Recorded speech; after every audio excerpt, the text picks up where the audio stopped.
ndugu zangu katika imani, fa alaikum bikhtiyari ahsani al-adahi, ni juu yenu kuchagua wanyama waliokuwa wazuri wa akmaliha, na waliokamilika. Wakad kana almuslimuna yakhtarunahu saminan hasanan, kwani waislamu waliotutangulia ambao ni watu wema, masahaba ridwanullahi alaihim, walikuwa wakiwaandaa wanyama ambao walionona na wanyama ambao ni wazuri. Qala Yahya ibn Sa'id, amesema Yahya mtoto wa Sa'id, sami'tu Aba Umama ibn Sahl qal, niliwahi kumsikia Aba Umama mtoto wa Sahl akisema, kunna nusammimu al-udhiyata bil madinati, tulikuwa tukiwanenepesha wale wanyama wa kuwachinja katika siku ya leo katika mji wa Madina. Hii inamaanisha nini? Hii inamaanisha ya kwamba kabla haijafika wakati wa kuchinja yule mnyama,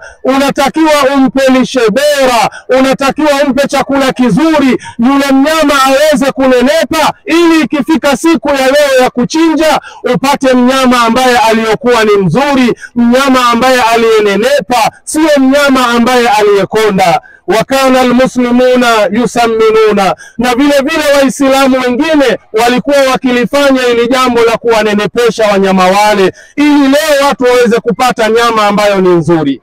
Na ukisikia kuwanenepesha, sio kwenda kutafuta madawa kama yale ambayo kwamba wanayopewa wale kuku wa grade, wale kuku ambao ni mataira, kuku ambao ukimfukuza badala ya kukimbia na kufuata wewe. Sio dawa hizo. Maana yake unatakiwa utafute chakula, nyasi ambazo ni nzuri za kumrutubisha yule mnyama, ili siku ya leo watu wapate nyama iliyokuwa nzuri.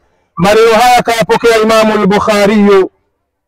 Nenda kwenye kitabu chake nambari 9 ukurasa ni wa 10. Waqala an-nabiy sallallahu alayhi wasallam, na amesema Mtume rehma na amani zimshukie yeye, arba'un la yajzina fil adahi, wanyama aina 4 hawafai kuchinjwa katika hizi siku za kuchinja. Al-awra'ul bayyinu awruha, mnyama wa kwanza ni yule ambaye ni chongo, aliyedhihirika uchongo wake. Ikiwa una mnyama wako umemnunua na umemuandaa kwa ajili ya kumchinja katika siku hizi za kuchinja, lakini yeye ni chongo, haufai kumchinja mnyama huyo kwa ajili ya Allah jalla fi'ala, lakini unafaa kumchinja kwa ajili ya kitoweo na nyama nyumbani. Lakini kama ni kuifuata sunna hii, itakuwa moja kwa moja umeikosa sunna hii. Mnyama wa pili Mtume akasema, wal maridatu albayyin maraduha, ni yule ambaye kwamba ni mgonjwa na maradhi yake yamedhihirika. Mnyama ambaye ni mgonjwa na wewe mwenyewe na mtu yeyote akimwangalia anamjua huyo mnyama ni mgonjwa, katika hii siku ya kuchinja hafai kuchinjwa. Na mnyama mwingine, wala arja'ul bayyin dal'uha, na yule kiwete ambaye aliyedhihirika ukiwete wake.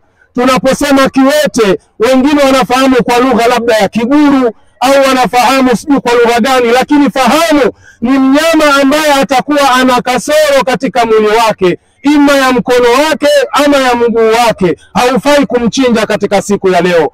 Wala ajfa'u allati la tunqi, na yule mnyama ambaye ni dhaifu, aliyekonda, ambaye hana hata mafuta ya kumfanya atembee, pia mnyama yule hufai kumchinja katika siku ya kuchinja.